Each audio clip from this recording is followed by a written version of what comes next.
صباح الخير أعزائي المشاهدين، أهلا بحضراتكم وصباح جديد للرياضة بتواصل فيه مع حضراتكم لغاية الساعة 12 ظهرا أنا وزميلتي منى عبد الكريم. صباح الخير يا منى. صباح الخير يا طارق، صباح الخير على كل السادة المشاهدين اللي بيتابعونا النهارده، صباح الخير إن شاء الله على مصر كلها، على نادي الزمالك. اليوم يعني النهارده بإذن الله الساعة 8:30 بتوقيت القاهرة إياب نهائي دوري أبطال أفريقيا لكرة القدم على استاد برج العرب بين الزمالك والسان داونز الجنوب أفريقي.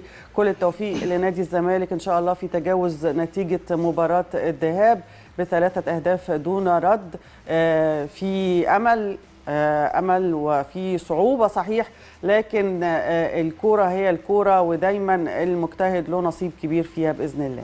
قبل ما نتكلم عن المباراة بالتفصيل عايزين نقدم عزاء واجب للسيدة سامية زين العابدين مدير تحرير النساء وزوجة الشهيد البطل العميد عادل رجائي، للفقيد الرحمة ولآله الصبر والسلوان. كنت بتتكلم من شوية على المباراة منى، عايزين نقول برضو يعني بعض النصائح أو بعض حاجات بصرف النظر عن يعني كلنا طبعا نتمنى فوز الزمالك إن شاء الله إنه يعمل نتيجة إيجابية، لكن كمان يعني عايزين نتعامل مع الأمر بشكل رياضي ونتقبل النتيجه مهما كانت. احنا يهمنا ان الزمالك ولاعيبه الزمالك تعمل اللي عليها. يعني يوم مباراه النجم الساحلي الزمالك عمل اللي عليه، الناس خرجت مبسوطه وسعيده واشادت بالفريق. فالنهارده ايا كانت النتيجه مطلوب من لاعيبه الزمالك ان هي تعمل اللي عليها، مطلوب من جمهور نادي الزمالك والجمهور اللي يحضر المباراه انه يتقبل النتيجه باي شكل. احنا طبعا دي مباراة كرة قدم في النهاية فيها فائز وفيها مهزوم، وكمان ما ننساش انه الزمالك وصل للدور النهائي، والوصول للدور النهائي يعتبر انجاز نهائي دوري الابطال، ونتمنى ان الانجاز ده طبعا يبقى اكتر وانه الزمالك يحقق كأس البطولة ان شاء الله. ان شاء الله. النهارده باذن الله ضيوفنا في صباح الرياضه الناقد الرياضي الاستاذ سعيد عبد السلام نائب رئيس تحرير جريده الجمهوريه، والكابتن ايمن اليمني نجم نادي الزمالك ومنتخب مصر الاسبق لكره القدم والمدير الفني الاسبق لفريق هارتس اوف اوك الغاني.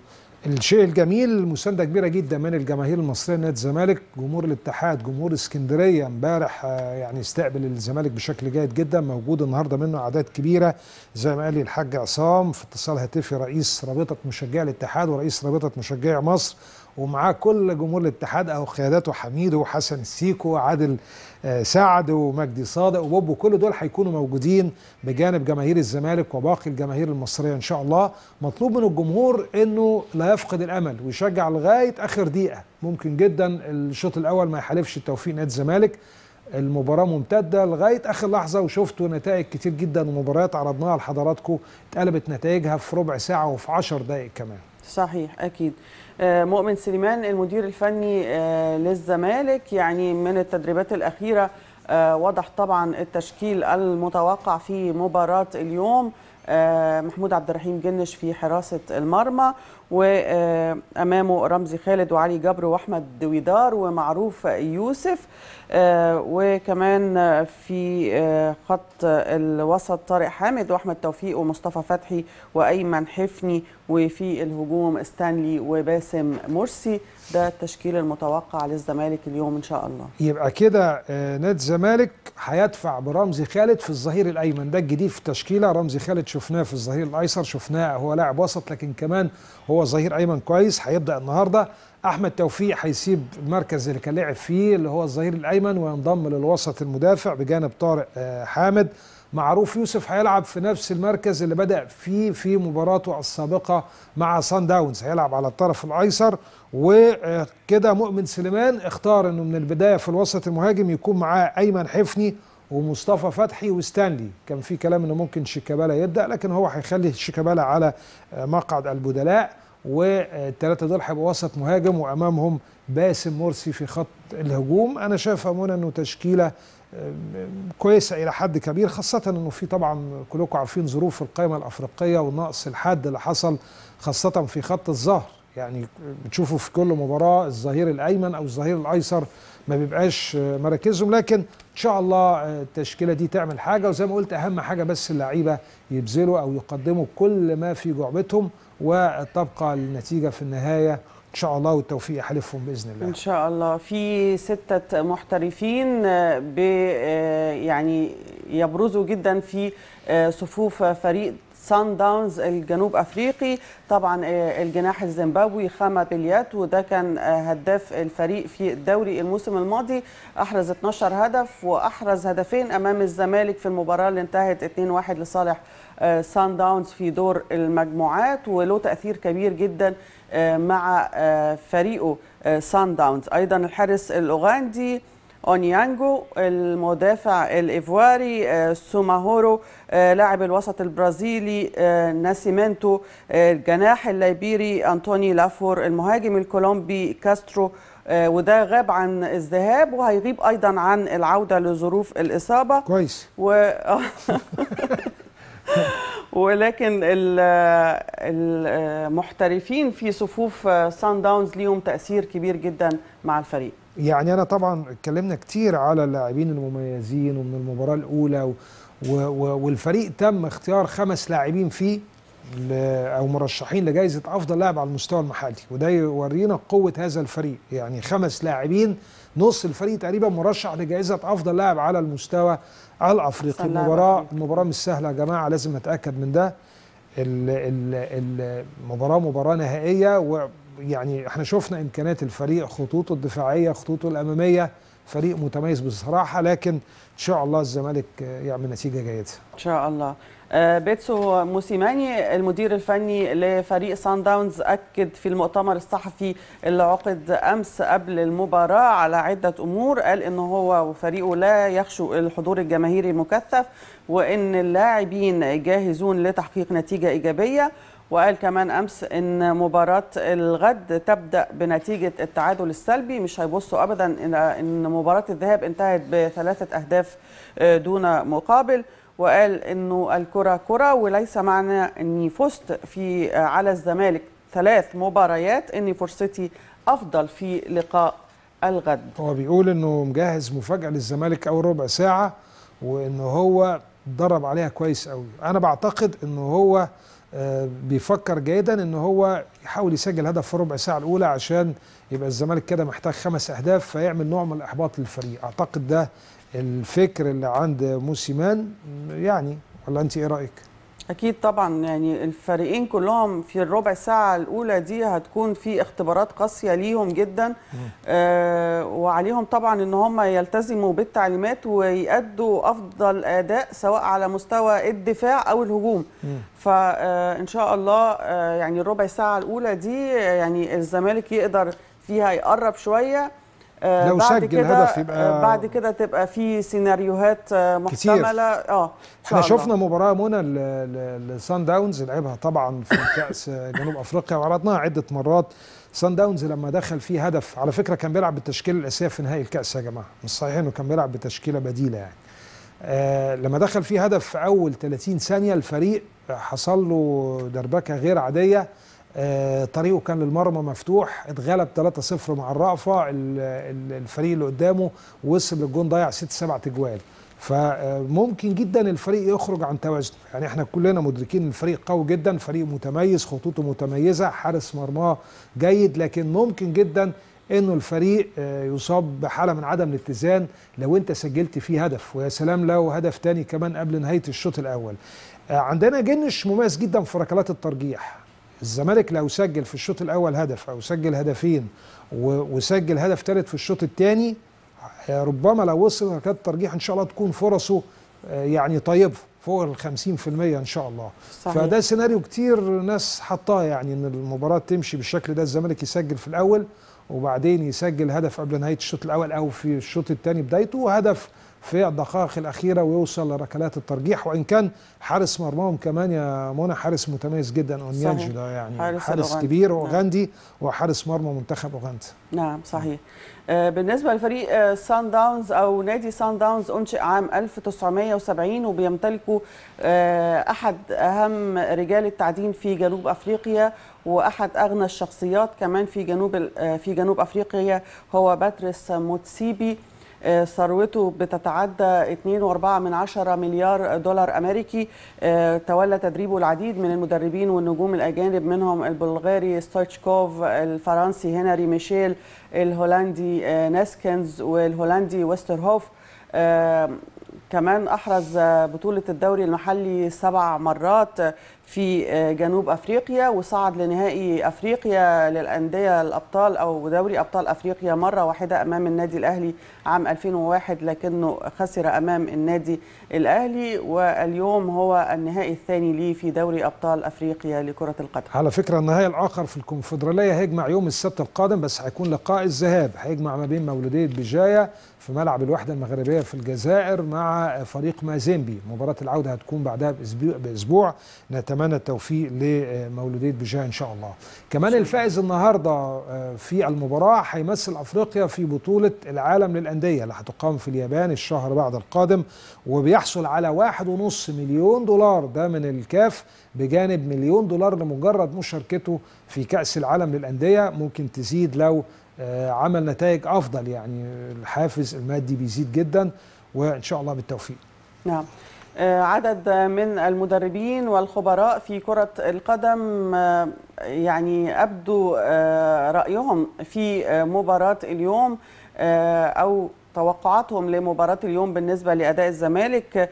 شوقي غريب المدير الفني للإنتاج الحربي والمدير الفني الأسبق لمنتخب مصر لكرة القدم قال إنه الزمالك يفوز إذا دافع بشكل جيد، وقال إنه منع سان داونز من الاستحواذ على الكرة، خصوصا إنه يمتلك وسط ملعب قوي. علاء عبد العال المدير الفني لإمبي كمان اتكلم عن النهارده فرص الزمالك، وقال سان داونز لن يعتمد على نتيجة مباراة الذهاب ولن يلجأ للدفاع واللعب على الهجمات المرتدة، وسيلعب بطريقته العادية المعتمدة على التوازن. خالد بيومي الخبير الكروي والمحلل الشهير قال إن الاندفاع الهجومي من البداية بالنسبة لفريق الزمالك خطر جدا عليه. كمان ضياء عبد الصمد المدير الفني للداخلية قال ما تفكروش في المكسب بقدر التركيز في عدم تلقي الشباك أي هدف في بداية المباراة. ده مهم جدا. المباراة هيديرها الحكم الجامبي والحكم رقم 1 في القارة الأفريقية بكاري جسامة، والحقيقة بكاري جسامة حكم ممتاز فعلا ومتميز، وكنا نتمنى ان هو اللي يدير لقاء الذهاب. يعني احنا عايزين دايما الحكم المتميز يكون في الذهاب، يعني ده شيء جيد يعني. كمان من ضمن اخبارنا انه عدد كبير من نجوم الزمالك على مر الاجيال كانوا حريصين ان هم يتواجدوا في تدريبات الزمالك ومسافرين كمان وراه الاسكندريه. يعني كان في كابتن حسام حسن مثلا نجم الزمالك الاسبق ومديره الفني، وهو موجود في برج العرب حرص على زياره الفريق وقعد مع اللاعبين وقال لهم كره القدم ما فيهاش مستحيل، وطالبهم ان هم يعملوا اقصى او يقدموا كل ما لديهم. كمان يامن بن ذكري نجم الزمالك التونسي اللي احترف في الزمالك 2006 و2007 و2008 جه من تونس مخصوص عشان يحضر المباراه، وحضر التدريب بتاع نادي الزمالك، وهيتوجه اليوم للاسكندريه لمتابعه اللقاء. نعم، كنا بنتكلم عن جسامة الحكم اللي هيدير المباراة منذ قليل. في تعليمات الحقيقة كانت واضحة ليه، طبعا تواجد 14 شخص فقط على دكة البدلاء لكل فريق، عدم خلع اللاعبين لقمصانهم أثناء الاحتفال بالأهداف علشان ما يحصلوش على بطاقات صفراء، التزام اللاعبين البدلاء بالوجود في الأماكن المخصصة والالتزام بالروح الرياضية، واخيرا طلب كمان من الاجهزه الطبيه عدم نزول ارض الملعب الا بعد الحصول على اذن، وعدم رمي زجاجات المياه داخل الملعب ويتم وضعها على الخط الخارجي. سلوكنا مهم جدا، ما نديش الفرصه يا جماعه لاي حد انه ياخد عقوبه علينا او ان احنا نبقى معرضين لعقوبات ونضر الانديه بتاعتنا. ناخد بالنا من ده كويس جدا، ناخد بالنا من سلوكياتنا قبل المباراة بعد المباراة وتقبل الأمر أيا كان. نعم، اللواء رضا فرحات محافظ الإسكندرية اجتمع بلاعبي الزمالك أمس وحثهم طبعا على الفوز، ويعني كلمات جميلة بخصوص أنه فرحة الزمالك بهذا اللقب هتكون فرحة للشعب المصري بأكمله إن شاء الله.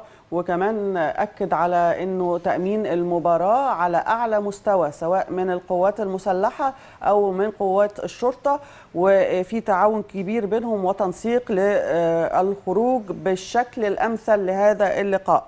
قال هيتم بدء دخول الجماهير لاستاد برج العرب من الساعة 12 ظهرا، وهتوفر المحافظة أوتوبيسات نقل عام لنقل الجماهير من منطقتين في الإسكندرية، من سيدي جابر ومن الكيلو 21 غرب الإسكندرية. وكمان أكد أنه في توفير لعدد كبير من سيارات الإسعاف واستعداد تام للمستشفيات القريبة من استاد برج العرب لاستقبال أي حالات طارئة لا قدر الله. الزمالك قبل كده مع فرق جنوب افريقيا الحقيقه يعني كفته ارجح، يعني مع كايزر شيفز التقى معاه سنه في التسعينيات وتحديدا عام 93، والزمالك كان خسر 2-1 في جنوب افريقيا لكنه فاز في القاهره بهدف لايمن منصور 1-0 وصعد للدور التالي. التقى كمان مع اورلاندو مرتين في دوري الابطال، تبادل الفوز يعني في المباراة الأولى والهزيمة كان خسر 4-1 خارج ملعبه لكنه فاز 2-1 في العودة. وفي العام الماضي الزمالك فاز على أورلاندو ذهابا وإيابا 2-1 و4-1 في القاهرة وفي جنوب أفريقيا. إن شاء الله يكون الحظ مع ثالث فريق بيقابله الزمالك سان داونز، وهو ثالث فريق من جنوب أفريقيا، إن شاء الله يكون برضو الزمالك كعبه عليه إن شاء الله. فريق سان داونز أكد أن في ممثل عن حكومة جنوب أفريقيا هيكون حاضر في اللقاء اليوم إن شاء الله على استاد برج العرب. وكمان الأستاذ مرتضى منصور رئيس نادي الزمالك أكد دعوته لسيادة الرئيس عبد الفتاح السيسي رئيس الجمهورية لحضور اللقاء. مدرب المنتخب المصري محمود فايز بيقول أن الفوز على سان داونز هيكون بداية خير أو أمل قبل موقعة غانا إن شاء الله في الجولة الثانية من التصفيات المؤهلة لكأس العالم في 13 من نوفمبر القادم. وكتب على موقع التواصل الاجتماعي فيسبوك: لا يسعنا إلا مساندة الزمالك المصري ممثل الكرة المصرية في البطولة الأفريقية، موقف صعب وليس بمستحيل، هكذا علمتنا الكرة ومعدن المصري يظهر في الشدائد، اعطونا أملا وتفاؤلا قبل موقعة غانا، اجعلوها كامباك تاريخية. في حاجة مش في صالح سان داونز وفي صالح الزمالك بنسبة كبيرة جدا، وهي الجمهور. الجمهور يا جماعة اللي راح فيكم جنوب أفريقيا أو عارف الجمهور هادي جدا في جنوب أفريقيا، يعني كل دول الجنوب الجمهور فيها هادي، بعكس في شمال أفريقيا والغرب الجمهور فيها متحمس جدا وبيشكل ضغط نفسي وعصبي على المنافس. فجنوب أفريقيا مش معتاد الأمور بالشكل ده، فالنهاردة دي هتكون في صالح الزمالك. ينزل إن شاء الله يلاقي الملعب مليان، يلاقي تشجيع غير عادي، صدقوني هيبقى ليه ده أثر نفسي كبير جدا، أثر سلبي على سان داونز وهيكون ليه أثر إيجابي على نادي الزمالك إن شاء الله. علاء الدين أبو القاسم بطل السلاح المصري الأولمبي رد على كلام أحمد حسام ميدو نجم الزمالك والمدير الفني للزمالك السابق، وكان ميدو وعد أو يعني قال إنه لو الزمالك خد دوري أبطال أفريقيا هنط في البحر بالليل بالبدلة. بس هو على فكرة نفذ كلمته قبل كده، هو نفذ أنا هحلق شعري زيرو وحلقها قبل كده. فعلاء الدين أبو القاسم رد على تويتر وقال هنط معاك ببدلة الشيش أفريقيا يا زمالك. هو على فكرة الكل بيلتزم بكلمته، ده الشيء الجميل يعني. نعم. وعلى فكرة أحمد حسام لما حلق شكله أحسن لما كان مطول شعر. طيب نروح لبعض اخبار تانية، لان مش هتنط الاول معاهم بالبدله ولا حاجه ولا الزمالك فاز؟ ممكن ابقى انا الثالث. يبقى ميدو وعلاء الدين القاسم وانا وطارق رضوان. على فكره بمناسبه تصفيات كاس العالم، امبارح في خبر عمل جدل كبير جدا ويعني ترك اثر رائع في كل العالم العربي. الاتحاد المغربي يا جماعه بمناسبه تصفيات كاس العالم كلكم عارفين ان مباراته القادمه مع كوت ديفوار وهتتلعب في المغرب، فصاحب الحق في حقوق البث التلفزي هو الاتحاد المغربي. رفض كل محاولات احتكار المباراة من طرف القناة طبعا اللي انتم عارفينها وكل الإغراءات، وصمم على انها تروح لقناة مغربية وهي قناة الرياضية المغربية. وبالفعل يعني خلاص المباراة ستنقل على الإرسال الأرضي والإرسال الفضائي للرياضية المغربية، فده شيء جيد، ونتمنى أن يكون في تنسيق بين الاتحادات العربية واتحاد دول شمال أفريقيا، وده اللي أنا قلته قبل كده.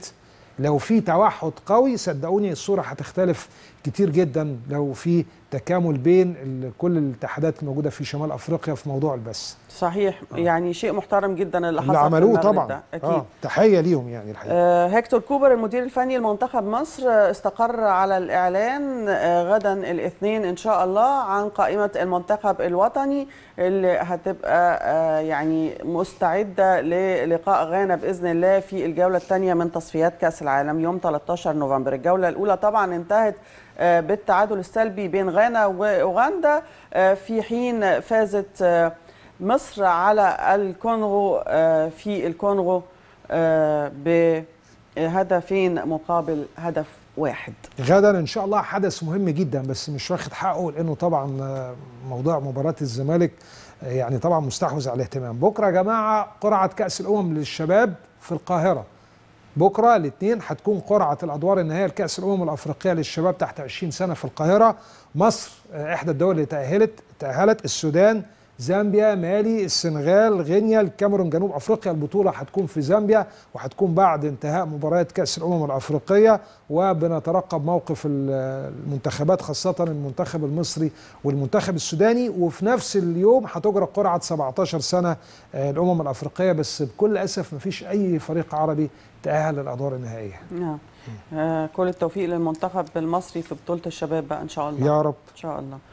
النادي الأهلي تلقى خطاب من الكاف بخصوص مواعيد مباريات النسخة المقبلة من دوري أبطال أفريقيا لكرة القدم. الأهلي والزمالك هيمثلوا مصر فيها بإذن الله. ذهاب الدور التمهيدي 10 و11 و12 فبراير، العودة 17 و18 و19 فبراير، ذهاب دور ال 32 10 و11 و12 مارس، والعودة 17 و18 و19 من نفس الشهر. مباريات دور المجموعات 12 و13 و14 مايو هتبدأ إن شاء الله. وكل التوفيق للأهلي والزمالك في النسخة الجديدة من دوري الأبطال. بمناسبة الأهلي والزمالك والروح الجميلة اللي موجودة بين النجوم، وده شيء رائع جدا.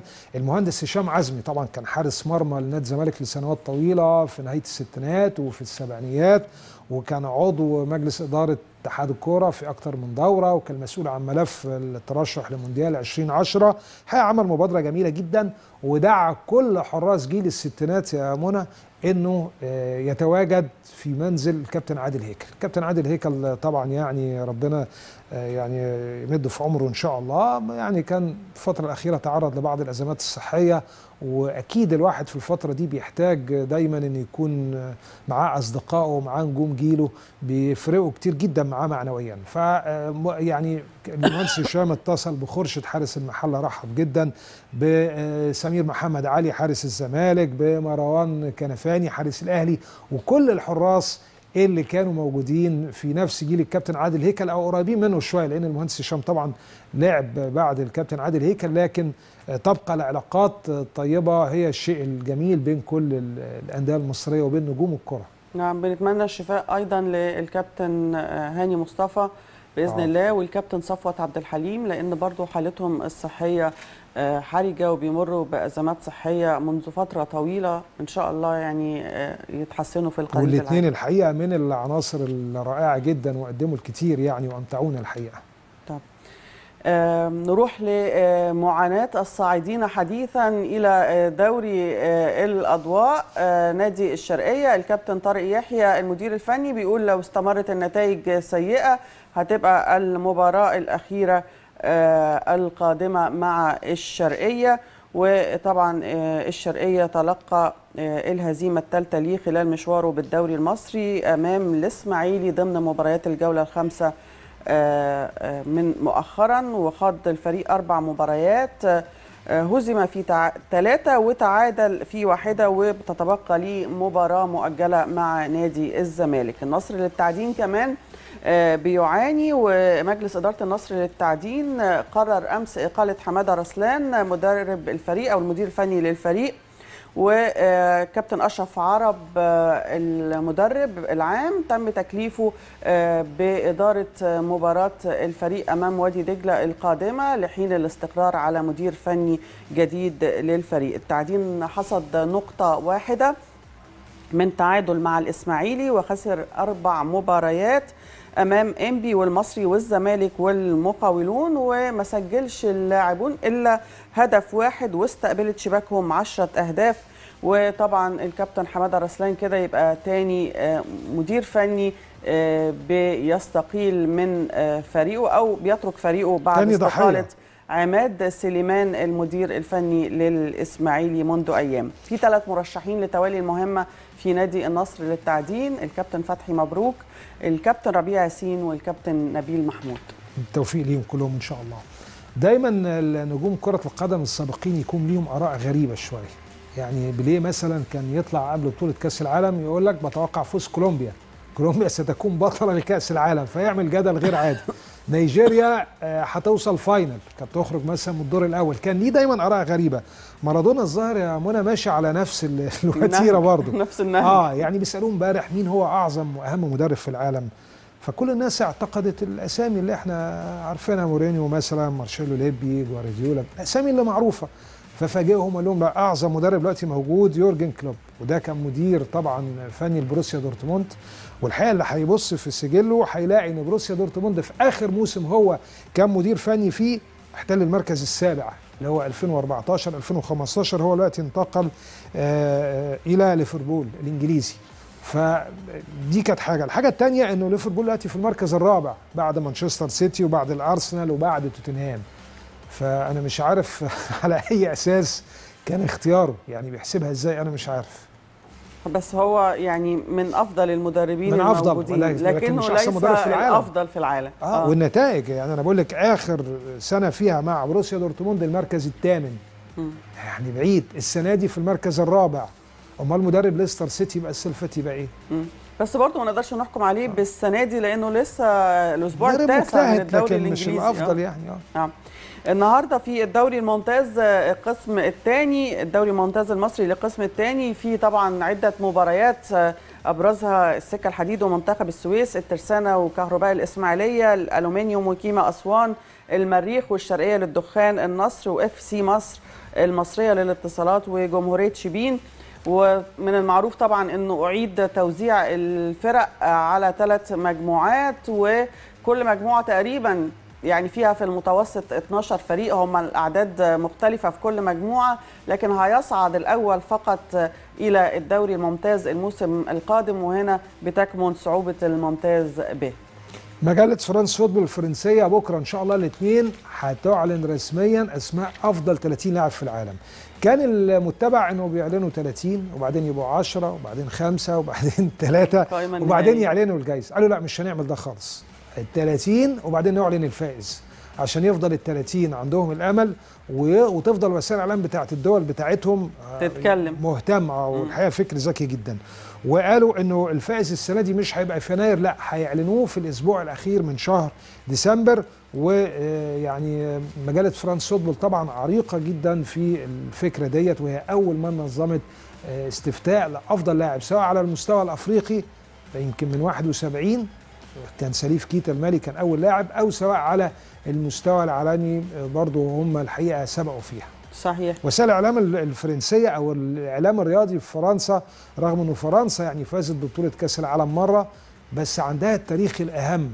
يعني لما ترجعي للتاريخ هتلاقي جون ريمي مثلا هو صاحب فكره كاس العالم فرنسي، تلاقي مثلا ميشيل دي كوبرتاه هو صاحب الدوره الاولمبيه، فكره الدوره الاولمبيه، صاحب فكره كاس الامم الاوروبيه فرنسي. مجلات فرانس فوتبول، اونز، ليكيب، كل دول مجلات فرنسيه. فهم الحقيقه دايما بيسبقوا في مجال الاعلام الرياضي، ليهم مدرسه كده متميزه. صحيح اكيد. الترجي التونسي هيشارك في بطوله كاس النخبه العربيه اللي هتقام ان شاء الله في مصر شهري يوليو واغسطس من العام المقبل. بيبلغ مجموع جوائزها 3 مليون دولار أمريكي، وبيشارك في البطولة الأهلي والزمالك من مصر، الترجي التونسي، المريخ السوداني، الفيصلي الأردني، الفتح الرباطي المغربي، الهلال والنصر السعوديان. وده بالإضافة لفرق أخرى هتتأهل عن طريق أدوار تمهيدية إن شاء الله. هاني أبو ريدة رئيس اتحاد الكرة المصري قال إن الفائز ببطولة النخبة العربية هيربح $1,000,000 أمريكي، وصاحب المركز الثاني هيحصل على $600,000، والصاحبين المركزين الثالث والرابع هيحصل كل منهما على $200,000. كويس. يعني حوافز مادية لا بأس بها. الاتحاد الأفريقي بيتكلم في $1.5 مليون، بس هتزيد بعد النظام اللي اتعمل الجديد.